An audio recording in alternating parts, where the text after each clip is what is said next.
ತಮಿಳುನಾಡಿಗೆ ಕಾವೇರಿ ನೀರು ಬಿಡುಗಡೆಗೆ ಆದೇಶ ಹಿನ್ನೆಲೆ ನೀರು ಹರಿಸುವುದಕ್ಕೆ ಮೈಸೂರು ಮಂಡ್ಯ ರೈತರ ವಿರೋಧ ಹೋರಾಟ ತೀವ್ರ ಸ್ವರೂಪ ಪಡೆಯುವ ಸಾಧ್ಯತೆ ಹಿನ್ನೆಲೆ ಅಧಿಕಾರಿಗಳ ಸಭೆ ಕರೆದಿರುವುದು ಜಲಸಂಪನ್ಮೂಲ ಸಚಿವ ರಾಮಲಿಂಗಾರೆಡ್ಡಿ ನೀರು ಹರಿಸುವ ವಿಚಾರದಲ್ಲಿ ಮುಂದೆ ಏನ್ ಮಾಡಬೇಕು ಎಂಬುದು ಚರ್ಚೆ ನೀರು ಬಿಡಬೇಕಾ ಕಾನೂನು ಹೋರಾಟ ಮಾಡಬೇಕಾ ಎಂಬ ಚರ್ಚೆ ಇದು ವಿಧಾನಸೌಧದ ಕಚೇರಿಯಲ್ಲಿ ಬೆಳಗ್ಗೆ 11ಕ್ಕೆ ನಡೆಯುತ್ತೆ ಸಭೆ ನೋಡಿ ಈಗ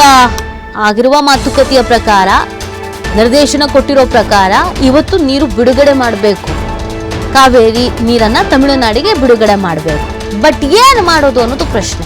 ನೀರು ಹರಿಸುವುದಕ್ಕೆ ಮೈಸೂರು ಮಂಡ್ಯ ರೈತರು ತೀವ್ರ ರೀತಿಯಾದಂತ ವಿರೋಧವನ್ನ ವ್ಯಕ್ತಪಡಿಸ್ತಾ ಇದ್ದಾರೆ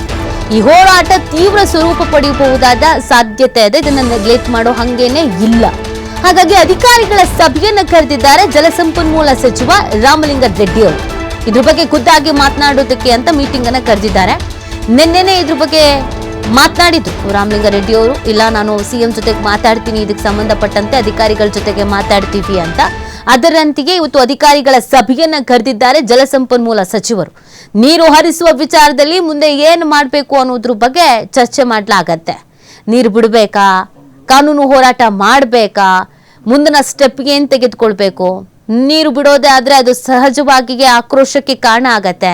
ರೈತರಿಗೆ ಅನ್ಯಾಯ ಆದಂಗೆ ಆಗತ್ತೆ ಅದನ್ನು ಎದುರಿಸಬೇಕಾಗತ್ತೆ ನೀರು ಬಿಡದೇ ಇದ್ರೆ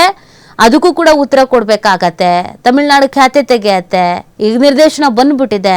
ಆದೇಶ ಪಾಲನೆ ಮಾಡೋದು ಮಾಡದೇ ಇರೋದು ಈ ವಿಚಾರಕ್ಕೆ ಇವತ್ತು ಮೀಟಿಂಗ್ ಇರೋದು ಕಾನೂನು ಹೋರಾಟ ಅಂತಂದ್ರೆ ಹೇಗೆ ನಾವೀಗ ಕಾನೂನು ಹೋರಾಟವನ್ನ ಮಾಡಬಹುದು ಅಲ್ಲಿ ಮತ್ತೆ ನಮಗೆ ಹಿನ್ನಡೆ ಆದ್ರೆ ಮತ್ತೆ ಆಗೇನು ಮಾಡಬಹುದು ಸದ್ಯಕ್ಕೆ ನಮ್ಮ ಆಪ್ಷನ್ಸ್ ಏನು ಇದ್ರ ಬಗ್ಗೆ ಚರ್ಚೆ 11 ಗಂಟೆಗೆ ಸಭೆ ಪ್ರಾರಂಭ ಆಗತ್ತೆ